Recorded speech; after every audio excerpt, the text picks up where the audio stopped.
You need them.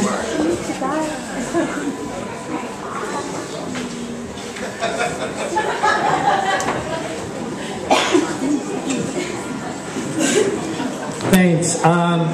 It gives me great pleasure to introduce our Assembly member, Tom Ammiano.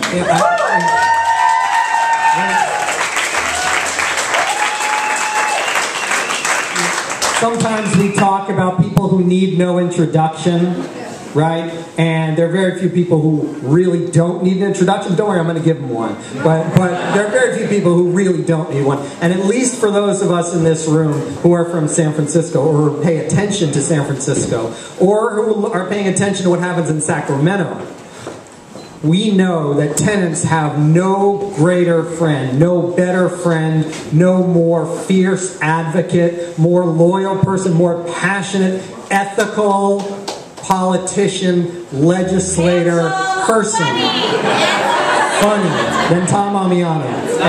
No question about it. I mentioned earlier this whole pension fund fiasco, right? When we discovered that CalPERS and CalSTRS were putting hundreds of millions of dollars, the retirement funds of working people being put into eviction schemes to kick working people out of their homes. We went to some legislators, they didn't want to touch it, right? Even talking about it. Even folks who was happening in their district. You know, it's going to get vetoed by the governor, it's a tough fight, CalPERS is so powerful, we don't want to go up against, you know, who knows what unions who are, you know, involved with CalPERS, who knows what they're going to do, blah, blah, blah, right? Who took on that fight without, you know, who jumped into that fight? You know, who was eager to have that fight when he learned that thousands of tenants were losing their home? And the answer is Tom Ammiano. And again and again.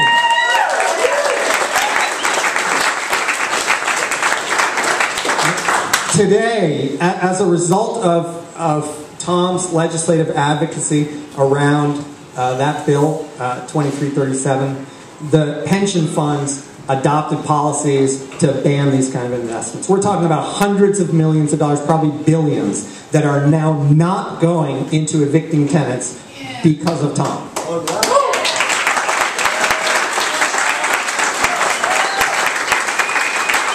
And, you know, it doesn't stop there. And Miguel Wooding from the Eviction Defense Collaborative can tell you this. Try finding a legislator in Sacramento willing to take on the cause of people who are late on their rent. People who, because of life circumstances, can't pay their rent on time next month. Try finding, it is next to impossible. Tom has authored a bill that's pending, a 2-year bill to make sure that California renters have a right to redemption, which tenants in over a dozen other states have, meaning if they can pay their rent, even if it's late, they don't lose their homes. And he's championing that cause.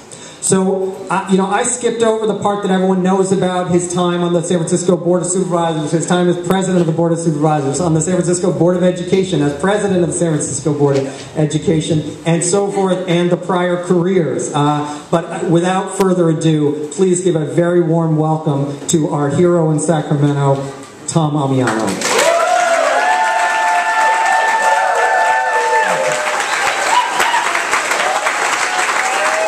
Thank you. All right.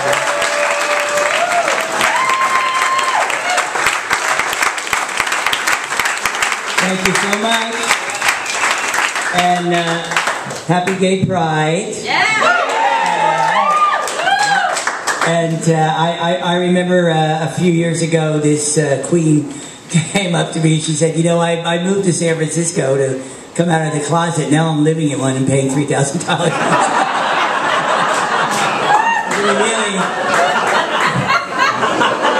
We really want to help you.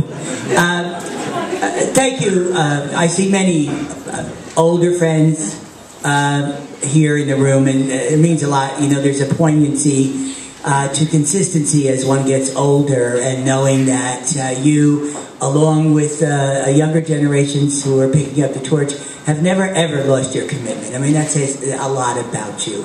And you know, you're kind of a safety net for someone like me, because there's so much hostility, and particularly in Sacramento, and it's just vehemently anti-tenant, you know. And the sad thing sometimes, you know, for us, because we appreciate diversity, we've accepted the challenge of diversity here in San Francisco, and I think we're meeting it very well. You know, there are people of color who are very much a champion of the landlords. It's so sad that, you know, money speaks up there still. Some of that is, of course, term limits. But, you know, but some of that is just the strength of lobbyists, the ignoring, you know, of populist causes. And you keep that flame alive, and the fact that there's state representatives here really, really means a lot, because that's how it's going to change. That's how we're going to change Prop 13, by the way. That's how we're going to get the oil severance tax. And, you know, unfortunately, you know, Jerry Brown still needs to be focused. I'm going to be diplomatic here. But his veto, you know, part of what we presented to him was keeping the affordable housing component of redevelopment intact, and he vetoed that. And that's very, very upsetting to us. Now, we're in negotiations with him. You know, he's 72, I'm going to be 70, and I think he has a little hearing problem. So I figure the louder we get, the more he'll pay attention.